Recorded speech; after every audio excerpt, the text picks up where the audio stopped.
The Christmas tree lights blurred through my tears as I stared at my phone screen, scrolling through Emma's Instagram for the third time that morning. Cabo San Lucas, crystal blue waters. My 28-year-old daughter lounging on a yacht, in a designer bikini, champagne flute raised toward the Mexican sun. Had to cancel Christmas plans last minute, her text from 3 days ago had read. Emergency work trip came up. So sorry, Mom. Love you. Before we jump back in, tell us where you're tuning in from, and if this story touches you, make sure you're subscribed, because tomorrow I've saved something extra special for you, emergency work trip. I zoomed in on the photo timestamp, December 25th, 11:47 a.m. While I was setting the table for two, arranging the gifts I'd spent months selecting, she was toasting her lies under tropical skies. The silence of my empty house pressed against my eardrums. 23 years of Christmas mornings in this same living room. 23 years of Emma tearing through wrapping paper, squealing with delight, making this house feel alive with purpose. The last 5 Christmases since her father died. It had been just us two, our tradition, our sacred day, but apparently that meant nothing to her. I set my coffee cup down with shaking hands, the ceramic making a sharp clink against the glass table. The sound echoed through rooms decorated for a celebration that would never come. Garland hung from the banister like funeral drapery. The dining room table, set for two with my grandmother's china, looked like a shrine to abandonment. My phone buzzed. A group photo this time. Emma surrounded by beautiful people I didn't recognize, all laughing at some private joke. The caption read, "Best Christmas ever. Sometimes you have to choose your own family. Blessed knock new beginnings, knock living. Choose your own family." The words hit like a physical blow. After everything I'd sacrificed, everything I'd given up, she was choosing strangers over me. I'd raised her alone after David's heart attack, worked double shifts at the accounting firm to pay for her college, her graduate school, her startup costs when she decided to become a financial advisor.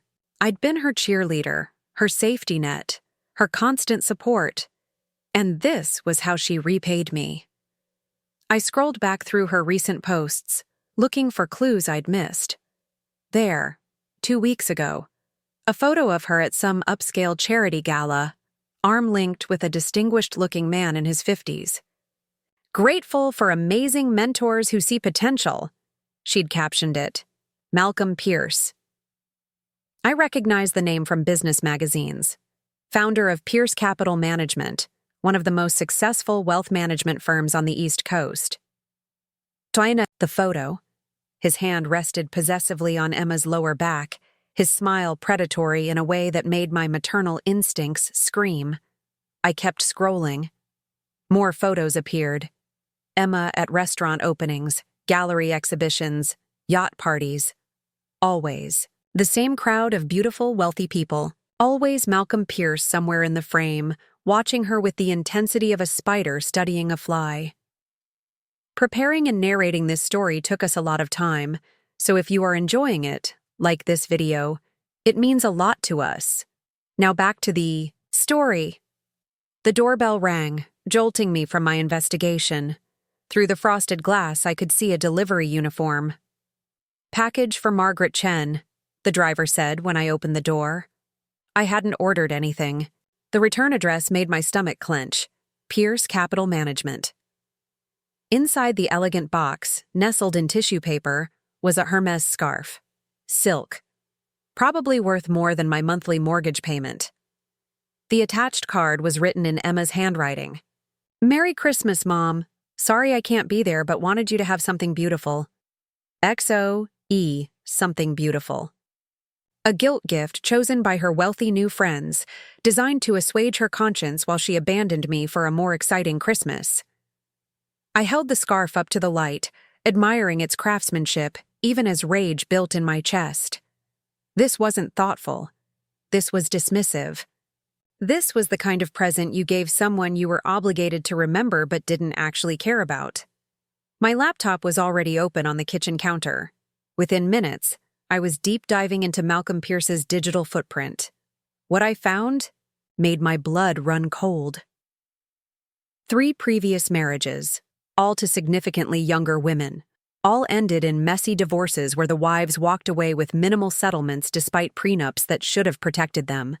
There were whispered allegations in business forums, manipulation, financial control, emotional abuse. Nothing proven, nothing actionable, but a pattern clear enough for anyone willing to see it. And Emma, my brilliant, ambitious daughter, was walking straight into his web. I tried calling her. Straight to voicemail. I tried texting. No response. It was as if I'd been erased from her life the moment something shinier came along. The house felt smaller with each passing hour. I wandered from room to room, seeing 28 years of memories mocking me from every surface. Emma's baby photos, her graduation pictures, the Mother's Day cards she'd made by hand, the carefully preserved artwork from elementary school. All evidence of a relationship that apparently meant nothing when weighed against yacht parties and champagne. By evening, I'd consumed half a bottle of wine and made a decision that would change everything. If Emma wanted to play games with dangerous people, she was going to learn that her mother wasn't the pushover she apparently thought I was. If she wanted to choose a new family, she was going to discover that blood runs deeper than she realized. I opened my laptop again, this time with purpose. My fingers flew across the keyboard as I began researching Malcolm Pierce's business practices, his personal history, his vulnerabilities. 25 years as a forensic accountant had taught me how to find things people wanted to keep hidden. 25 years of tracking money through shell companies and offshore accounts had given me skills that most people didn't know existed, and 28 years of loving Emma had given me the motivation to use every single one of them. The wine made my typing slightly sloppy, but my mind was crystal clear. If Malcolm Pierce thought he could steal my daughter and turn her against me, he was about to learn why it was dangerous to underestimate a mother's love. I pulled up Pierce Capital Management's public filings, SEC documents, tax records that were supposedly sealed but accessible if you knew where to look. The picture that emerged wasn't pretty. Clients' money being moved through suspicious channels, fees that seemed excessive even for high-end wealth management, partnerships with offshore firms that existed only on paper. Malcolm Pierce was running a sophisticated operation that skirted the edge of legality, and my daughter, with her CPA license and her trusting nature, was either his unwitting accomplice or his next victim, probably both. I created a new email account under a pseudonym and began reaching out to his ex-wives. Amazing how willing people were to talk when they thought they were helping someone else avoid their mistakes. By midnight, I had 3 phone numbers and a growing file of disturbing patterns. Sarah Pierce, ex-wife number 2, answered on the second ring despite the late hour. "If you're calling about Malcolm," she said without preamble, "you're either in danger or about to be." "My daughter is involved with him," I said simply. "She's 28. She thinks he's mentoring her career." A bitter laugh echoed through the phone. That's how it always starts. The mentorship. The incredible opportunities. The introduction to a whole new world of wealth and sophistication. How long have they been working together? 3 months, maybe 4. She stopped coming around as much, started posting photos of expensive places, expensive things. "He's love-bombing her," Sarah said matter-of-factly, showering her with gifts, experiences, access to his world, making her feel special, chosen. Meanwhile, he's isolating her from her support system, family, old friends, anyone who might ask questions or provide perspective. My hands clenched around the phone. She abandoned me on Christmas, lied about a work emergency so she could go to Cabo with his crowd. Christmas was always important to you two? It was our day, just us. We've never missed one. Silence stretched across the line. When Sarah spoke again, her voice was gentle but grim. "Then it's already too late for gentle intervention. He's got his hooks in deep." The question is whether she's just a conquest or whether he sees her as something more valuable. What do you mean? Malcolm doesn't do anything without a financial angle. If he's investing this much time and money in your daughter, it's because he sees a payoff. What does she do for work? She's a financial advisor. Just started her own firm last year. Another pause. Client list? I don't know. She doesn't talk about work much anymore. Find out, Sarah said urgently. If she's brought him clients, if she's signed over power of attorney for anyone, if she's involved in any kind of financial planning that gives him access to other people's money, then this isn't just about her. And it's not just about love. It's about something much more dangerous. The call ended with Sarah promising to send me documents, evidence from her own experience with Malcolm's business practices. I sat in my dark kitchen, staring at my reflection in the black window, and felt the last of my naivety crumble away. This wasn't just about a daughter choosing a boyfriend over her mother. This wasn't even just about a predatory older man manipulating a younger woman. This was about something bigger, something that could destroy Emma's life and the lives of innocent people she was supposed to be protecting, and I was the only one who could stop it. I poured another glass of wine and opened a new browser window. If Malcolm Pierce wanted to play games with my family, he was about to discover that he'd chosen the wrong opponent.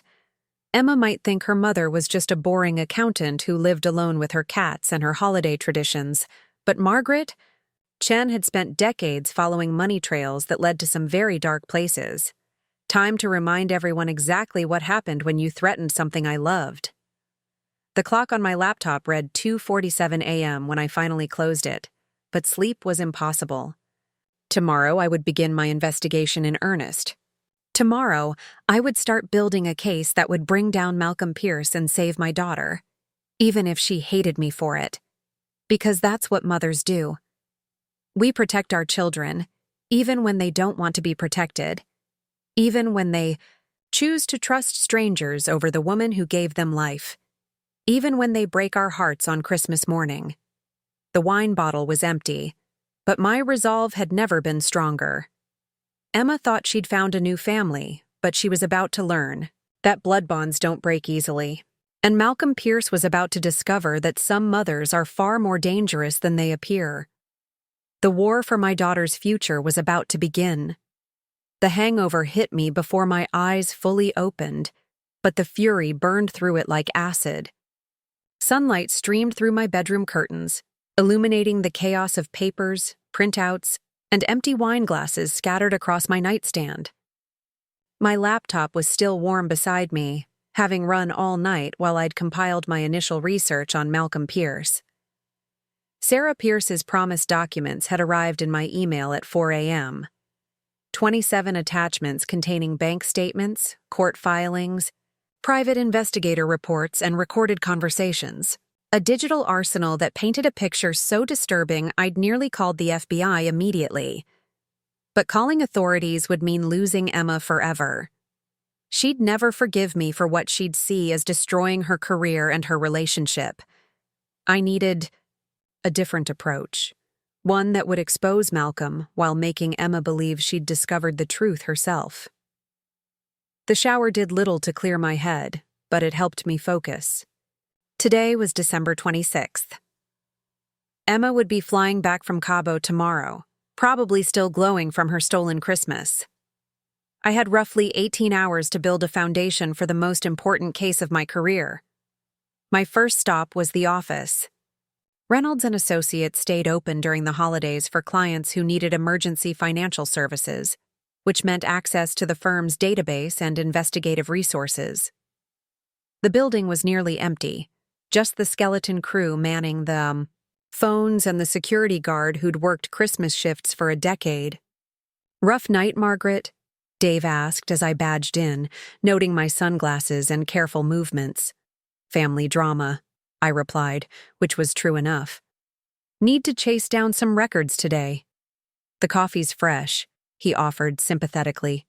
"Made it strong for the holiday warriors." I settled into my office with a steaming mug and began the methodical process of financial archaeology that had made me the firm's star investigator. Malcolm Pierce's public persona was polished to perfection, but money always left trails for those who knew how to follow them. Pierce Capital Management's client roster was impressive: tech executives, entertainment industry figures, old money, families with generational wealth. But the pattern Sarah had warned me about was immediately visible.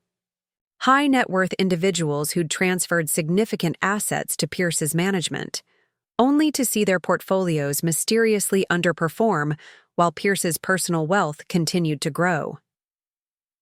I cross-referenced the client list with obituaries and estate filings.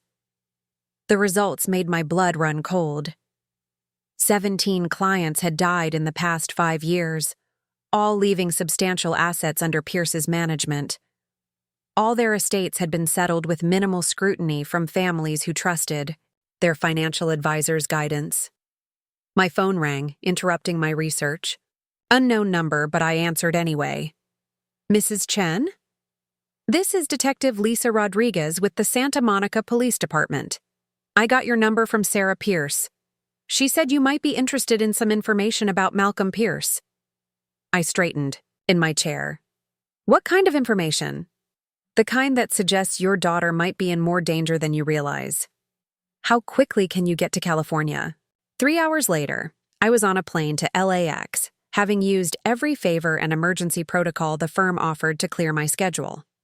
Detective Rodriguez had been cryptic over the phone, but her urgency was unmistakable.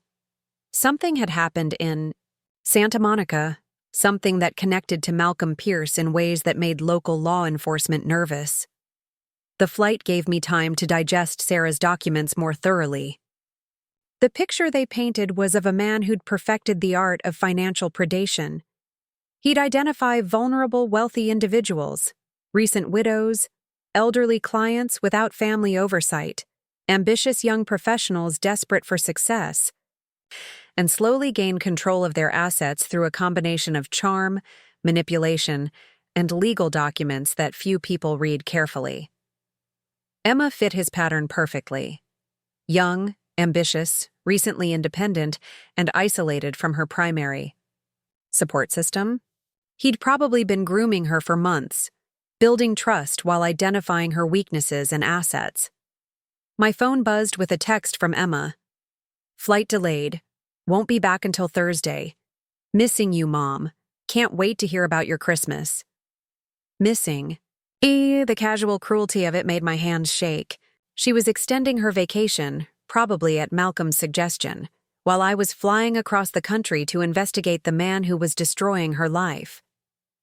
Detective Rodriguez met me at LAX, a compact Latina woman with intelligent eyes and the kind of tired expression that came from seeing too much human darkness.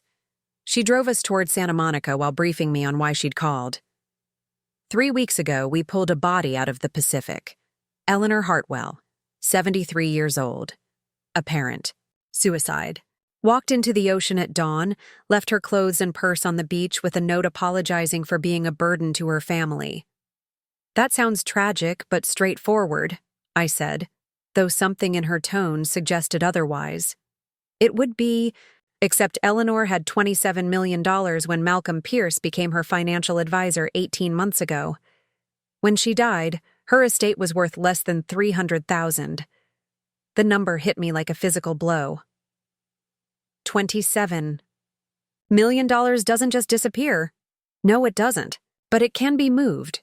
Invested in high-risk ventures that coincidentally benefit the advisor, or tied up in complex instruments that become worthless when the client needs liquidity. Rodriguez's knuckles were white on the steering wheel.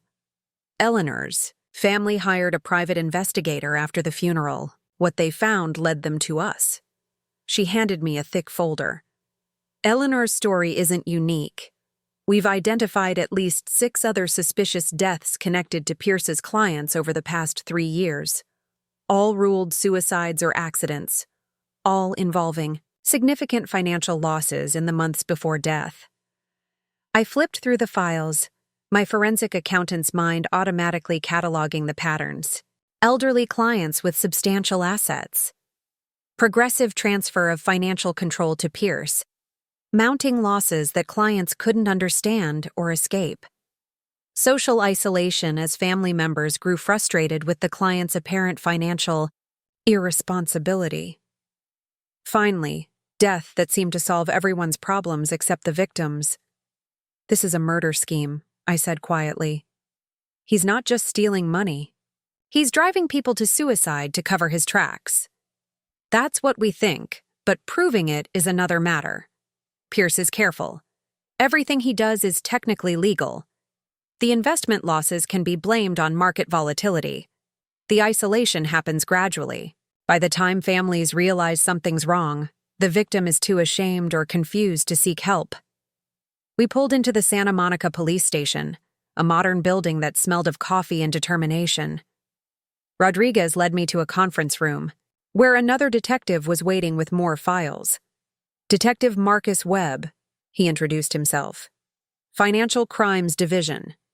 I've been tracking Pierce for 2 years, ever since my own mother almost became one of his victims." The personal connection explained the intensity in his voice. "What stopped him?" "She had a stroke before he could complete the asset transfer.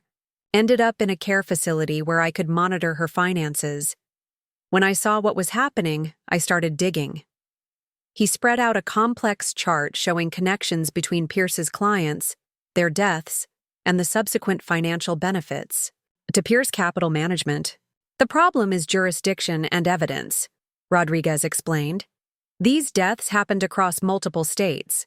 The financial crimes cross state and international boundaries. Local prosecutors see individual cases that look like suicide or accident. Federal authorities need concrete proof of conspiracy." "But your daughter," Webb added, "she might be the key to getting that proof." I felt my heart stop. "What do you mean?" "Emma Chen, CPA, recently established her own practice in Boston. She's been funneling clients to Pierce's firm for the past 4 months. High net worth individuals looking for specialized wealth management." He pulled out a list of names. "Recognize any of these?" I scanned the paper, my worst fears crystallizing. 3 names jumped out at me immediately. Mrs. Patterson, my elderly neighbor who'd asked Emma for financial advice after her husband's death. Robert Martinez, a recent lottery winner who'd attended one of Emma's investment seminars. Dr. Sarah. Kim, a surgeon approaching retirement who'd specifically requested a young female advisor she could trust. "Emma's been recruiting victims," I whispered. "She doesn't know it, but she's been identifying targets for him." "We think Pierce specifically chose your daughter because of her credentials and her demographic appeal," Webb continued. "A young, trustworthy CPA with an established practice in an affluent area. The perfect front for client acquisition." Rodriguez leaned forward. "Mrs. Chen, we need your daughter to cooperate with our investigation, but we can't approach her directly without risking the entire operation. Pierce will disappear, destroy evidence, and probably eliminate any witnesses who could testify against him." The weight of their request settled on my shoulders. They wanted me to convince Emma to spy on the man she trusted, possibly loved. They wanted her to gather evidence that could put her own life in danger. And they wanted me to do it without revealing that her mother was behind the investigation. "What exactly are you asking me to do?" Webb pulled out a small device, no bigger than a button. "We need someone with access to Pierce's private office, his computer, his files. Someone he trusts completely. Someone who can document his methods and gather evidence of the broader conspiracy." "You want Emma to wear a wire? We want Emma to save lives," Rodriguez corrected, "including possibly her own. The pattern suggests that once Pierce has extracted maximum value from his network of recruiters, they become liabilities. They know too much about his methods." A chill ran down my spine. "You think he'll kill her?" "We think he'll arrange for her to have an accident or a breakdown once she's outlived her usefulness. The same way he did with his ex-wives who got too close to the truth." I thought about Emma's Instagram posts, her glowing descriptions of her new life, her casual dismissal of her old relationships. She was already isolated, already dependent on Malcolm's approval. If they were right, she was walking deeper into a trap with every passing day. How long do we have? Based on the pattern with his previous operations, maybe 6 months before he moves to the elimination phase. But Mrs. Chen, Webb's voice was grave. Your daughter is smart. If she starts asking the right questions, if she begins to connect the dots, he might accelerate that timeline. The conference room fell silent as I processed the magnitude of what they were asking. Emma thought she'd found love and success with Malcolm Pierce. In reality, she'd become an unwitting accomplice to murder, and her usefulness to him had an expiration date measured in months. I'll need time to think about this, I said finally. Time is exactly what we don't have, Rodriguez replied. Emma flies back tomorrow. Pierce will want to debrief her about the Cabo trip, discuss new business opportunities, maybe introduce her to additional clients. Every day we wait is another day someone else might die. She was right, and we all knew it. But asking Emma to risk her life to expose Malcolm Pierce would require a level of trust between us that had been shattered when she chose his Christmas invitation over our family tradition. I stood up, gathering the files they'd shared. I need to see Eleanor Hartwell's case file. Everything. And I want to talk to Pierce's ex-wives in person. If I'm going to convince Emma to do this, I need to understand exactly what she's up against. Webb nodded. We can arrange that. But Mrs. Chen, you should know. Once we start this operation, there's no going back. If Pierce suspects anything, if he feels threatened, he'll eliminate the threat. That includes your daughter. As I left the police station, the weight of the decision pressed down on me like a physical force. Emma had betrayed our relationship, broken my heart, and chosen a dangerous man over her family. But she was still my daughter, and the evidence suggested she was in mortal danger. The question was whether I could save her without destroying what little remained of our relationship, and whether I was willing to risk her life to save the lives of strangers. The California sunset painted the sky in shades of pink and gold as I drove toward my hotel. But all I could see was the darkness closing in around my daughter. Tomorrow, I would have to make a choice that would define both our futures. The only question was whether either of us would survive it. The hotel room in Santa Monica felt like a war room by the time I finished my calls. 3 ex-wives, 2 private investigators, and 1 former Pierce Capital employee had painted a picture so horrifying that I'd actually vomited twice while taking notes. Malcolm Pierce wasn't just a financial predator.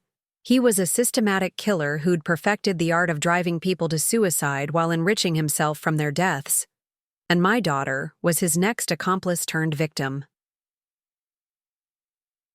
At 11 p.m. Pacific time, I finally called Emma. She answered on the second ring, her voice bright with the artificial cheer of someone determined to maintain a facade.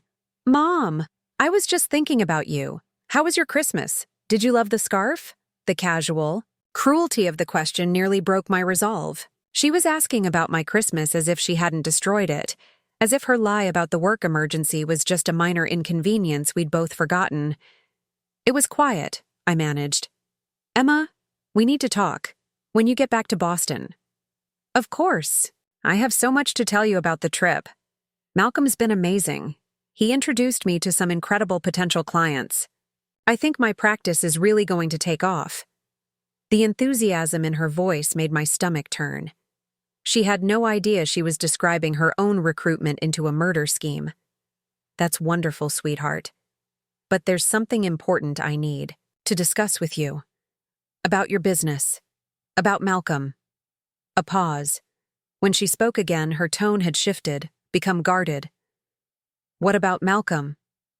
Just some concerns I have. Financial irregularities I've noticed in some high-profile wealth management cases. I want to make sure you're protected. Mom. Her voice was sharp now, annoyed. I'm not a child. I can handle my own business relationships. Malcolm is a respected professional with an impeccable reputation. I know you're capable, Emma.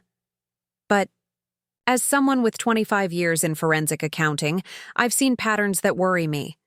Just promise me we can sit down when you get back. Look at some documents together. Another pause, longer this time. I could almost hear her internal debate. Loyalty to her mother versus loyalty to the man who'd given her everything she thought she wanted. Fine, she said finally. But Mom, you have to trust me on this. Malcolm isn't what you think he is. He's been nothing but supportive and professional. After we hung up, I sat staring at the phone for 20 minutes, crafting and discarding text messages. Finally, I sent something simple. I love you more than you know. Always have, always will. Her response came immediately. Love you too, Mom. See you Thursday. Thursday. I had less than 48 hours to build a case so compelling that Emma would believe it over her own experience with Malcolm. Less than 48 hours to convince her to risk her life for strangers she'd never met. Wednesday morning brought Detective Rodriguez to my hotel room with coffee and grim news. Pierce knows something's wrong, she said without preamble. Our surveillance team picked up increased activity at his office. Document shredding, encrypted phone calls, meetings with lawyers. Either someone tipped him off, or he's preparing for something big. Maybe he's just being cautious about the New Year audit season. Maybe, or maybe he's planning to eliminate loose ends before they become problems. She handed me a surveillance photo taken yesterday evening. Malcolm Pierce leaving his office building, but his usual confident stride was replaced by the hurried gait of a man under pressure. There's something else, Rodriguez continued. We intercepted communications between Pierce and someone in the Cayman Islands. Large fund transfers, possibly liquidating assets. If he's preparing to disappear, your daughter becomes even more of a liability. The reality hit me like ice water. Emma wasn't just in danger of becoming a victim eventually. She was in immediate danger of being eliminated as a witness. Need to call her back to Boston today, I said, reaching for my phone. No. Rodriguez's hand stopped me. If you change her travel plans suddenly, Pierce will know something's wrong. We need her to return on schedule, act normally, but be prepared to gather evidence immediately. You're asking me to send my daughter into a trap. We're asking you to help us spring one. Mrs. Chen, with or without your cooperation, we're moving on Pierce within the next week. The question is whether your daughter is prepared when we do, or whether she becomes collateral damage. I spent the rest of Wednesday afternoon meeting with Eleanor Hartwell's family. Her daughter Patricia was roughly Emma's age, and seeing the grief and guilt in her eyes was like staring into a possible future. She was so excited about Malcolm, Patricia told me as we sat in Eleanor's empty Malibu home. Said he was the first person who really understood her financial goals. She started pulling away from us, said we were being negative about her new investment strategies. When did you realize something was wrong? When she called me crying at 2 a.m, saying she'd lost everything and couldn't face the shame. That was the last time I spoke to her. Patricia's hands shook as she poured coffee. The police said it was suicide, but my mother wasn't suicidal. She was confused, scared, and isolated, but she loved life too much to end it deliberately. What do you think really happened? Patricia met my eyes directly. I think Malcolm Pierce convinced her that death was her only option. I think he psychological manipulated a vulnerable woman until she saw no other way out. And I think he's done it before. On the flight back to Boston Thursday morning, I made my final decision. Emma would hate me for what I was about to do, but hatred was better than death. Our relationship might not survive, but at least she would. I called Detective Webb from Logan Airport. I'm in, I told him. But I do this my way, with my timeline, and with protection for Emma that goes beyond the investigation. What kind of protection? Witness protection if necessary. New identity, new location, whatever it takes to keep her safe after this is over. That's a big ask, Mrs. Chen. It's a non-negotiable requirement. My daughter doesn't get to pay the price for your investigation. A pause. Agreed. When can you move? Emma lands in 3 hours. I'll approach her tonight. The reunion with Emma was strained from the moment she walked into my house. She looked different, more polished, more sophisticated, but also more distant. The casual clothes she used to wear had been replaced by designer items that probably cost more than my monthly salary. Her smile was practiced, professional, and completely artificial. "You look wonderful," I lied, hugging her stiff form. "How was the flight?" "Long, but worth it for the vacation." She pulled back, studying my face with new suspicion. "You look tired, Mom. Everything okay?"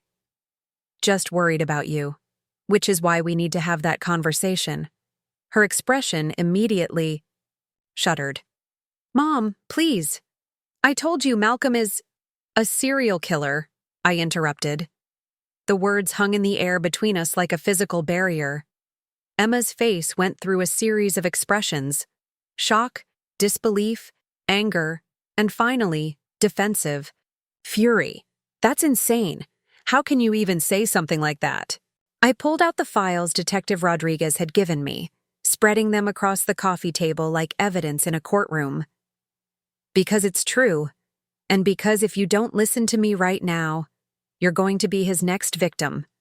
For the next 2 hours, I walked Emma through every piece of evidence: the suspicious deaths, the financial patterns, the testimony from ex-wives and former clients, the police investigation that had been building for months. Emma fought every revelation, defending Malcolm with increasing desperation as the evidence mounted. But I could see the moment when doubt crept in, when the coincidences became too numerous to ignore, when the patterns became too clear to dismiss. "This is impossible," she whispered, staring at a photo of Eleanor Hartwell. "I met her last month. Malcolm said she was doing well, that her portfolio was recovering." "Eleanor Hartwell died 3 weeks ago. Malcolm lied to you." The truth hit Emma like a physical blow. She doubled over, gasping as the full magnitude of her situation became clear. Not only was she in danger, but she'd unknowingly helped recruit other victims. The guilt would be devastating even if she survived. "What do I do?" she asked finally, her voice small and broken. "You help me save the people you can still save, and you help the police build a case that ensures Malcolm never hurts anyone else." The wire was smaller than I'd imagined, barely noticeable once attached to Emma's skin beneath her blouse. Detective Webb had flown in from Los Angeles to personally oversee the operation, bringing federal agents who'd been tracking Pierce's interstate activities for months. "Remember," Webb coached Emma as she prepared for her Friday morning meeting with Malcolm, "act normally. Express enthusiasm about the Cabo trip. Let him guide the conversation toward new business opportunities. And whatever you do, don't let him suspect anything has changed." Emma nodded, but I could see the terror in her eyes. My daughter, who'd faced down college finals and business presentations with confidence, was terrified of the man she'd trusted, with her career and possibly her heart. "I'll be monitoring from the van outside," I told her. "If anything feels wrong, if you sense any danger, just say the phrase, 'I need to think about it,' and we'll extract you immediately." The Pierce Capital management offices were everything I'd expected. Elegant, expensive, designed to impress clients with their money security. Emma walked in at exactly 10 a.m., and I watched on surveillance monitors as Malcolm greeted her, with the same predatory smile I'd seen in countless photos. "Emma, welcome back, beautiful. How are you feeling after our little getaway?" The endearment made my skin crawl, but Emma managed a convincing smile. "Amazing. Thank you again for including me. I can't believe how generous your friends are." "Well, you'll have plenty of opportunities to experience that generosity. Speaking of which, I have some exciting news about the clients you've been referring to us." My blood chilled as Malcolm led Emma into his private office. Through the wire, I could hear him closing the door, the sound of locks engaging. "Mrs. Patterson, your elderly neighbor? She's decided to transfer her entire estate to our management. $8 million, Emma. Your referral fee alone will be substantial. Emma's voice was carefully controlled. That's wonderful. When did she make that decision? Yesterday, actually. I met with her personally to finalize the paperwork. She was very impressed with your recommendation. But Mrs. Patterson was in the hospital. Had been for 3 days with pneumonia. I'd visited her Tuesday evening, and she'd never mentioned meeting with Malcolm or making any financial decisions. Emma didn't know about Mrs. Patterson's hospitalization, but something in Malcolm's tone must have triggered her instincts. That's quick, she said carefully. She seemed hesitant when I first mentioned your services. People change their minds when they understand the benefits, Malcolm replied smoothly, especially elderly people who want to ensure their legacy is properly managed. Through the wire, I heard the subtle threat in his words. Emma must have heard it too, because her breathing changed, became shallower. Malcolm, can I ask you something? About client retention. I've noticed some of the people I referred seem to disappear from conversations after a while. A pause. Then Malcolm's voice, colder now. What do you mean, disappear? Like Eleanor Hartwell. You mentioned her portfolio was recovering, but I haven't heard her name mentioned in weeks. The silence stretched so long I thought the wire had malfunctioned. When Malcolm finally spoke, his voice had completely changed. Gone was the charming mentor, replaced by something calculating and dangerous. Emma, who have you been talking to? No one. I just noticed, who have you been talking to? In the surveillance van, every agent was tense, hands moving toward weapons. I grabbed the radio. Extract her now, I ordered. But Emma's voice came through the wire again, steadier than before. Malcolm, I need to think about it. The safe phrase. But instead of the immediate extraction we'd planned, Malcolm's laugh echoed through the speakers. I don't think so, Emma. I think you've been thinking too much already. The sound of a drawer opening, metal against wood. My daughter was alone in a locked room with a serial killer who'd just realized his cover was blown. Emma, run, I screamed. Into the radio, but the agents were already moving, storming the building's entrance. What happened next unfolded in slow motion through the wire's audio feed. Emma's sharp intake of breath. Malcolm's voice, no longer hiding his true nature. Did you really think I wouldn't notice surveillance, you naive little girl? Malcolm, please. Your mother's been very busy. Private investigator friends, police contacts, financial records requests. Did she really think I wouldn't have sources in all those places? My heart stopped.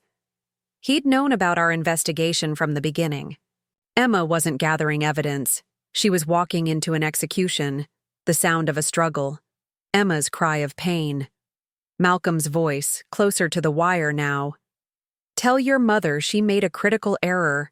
She forgot that money buys everything, including information about overly curious forensic accountants. Then the feed went dead. The next 17 minutes were the longest of my life. Federal agents swarmed the building while I sat in the van, helpless, listening to radio chatter about locked doors, armed suspects, and potential hostage situations. When the shooting started, I broke free from the agent assigned to restrain me and ran toward the building. I was halfway across the lobby when Emma emerged from the stairwell, supported by 2 agents, blood streaming from a cut on her forehead but very much alive. Mom! She collapsed into my arms, sobbing. I'm sorry. I'm so sorry for everything. Malcolm Pierce was found in his office, dead from a self-inflicted gunshot wound rather than face the consequences of his crimes. His computer contained evidence of a conspiracy that spanned 8 states and involved the deaths of at least 23 people. The media called it the largest financial murder scheme in modern history. The FBI called it justice. I called it the Christmas that changed everything. 6 months later, Emma and I sat on my back porch, watching the sunset and sharing a bottle of wine. The investigation was over, the trials complete, and most of Malcolm's victims' families had received some measure of justice and financial recovery. Emma had testified at 14 separate trials, her courage helping to convict 3 accomplices, and expose a network of corruption that reached into law enforcement, government agencies, and major financial institutions. She'd also started a nonprofit organization dedicated to protecting elderly people from financial predators. "I keep thinking about Mrs. Patterson," Emma said quietly. "How close she came to losing everything because I trusted the wrong person." "You couldn't have known," I replied, as I had countless times over the past months. "Malcolm fooled a lot of intelligent people. But I should have listened to you. Should have come home for Christmas instead of choosing strangers over family." I took her hand, noting how much stronger she looked now despite everything she'd endured. "You came home when it mattered most. That's what families do. We save each other." Emma smiled, the first genuine smile I'd seen from her since before Malcolm entered our lives. "Next Christmas, no emergencies, no excuses. Just us." "Just us," I agreed. The sunset painted the sky in shades of pink and gold, and for the first time in months, I felt something like peace. Emma was safe. Malcolm's victims had justice, and our relationship had survived betrayal, deception, and mortal danger. Some Christmas gifts, I reflected, were worth waiting for. And some mother's love really was stronger than any threat that dared to challenge it. Up next, you've got 2 more standout stories right on your screen. If this one hit the mark, you won't want to pass these up. Just click and check them out. And don't forget to like, subscribe, and turn on the notification bell so you don't miss any upload from us.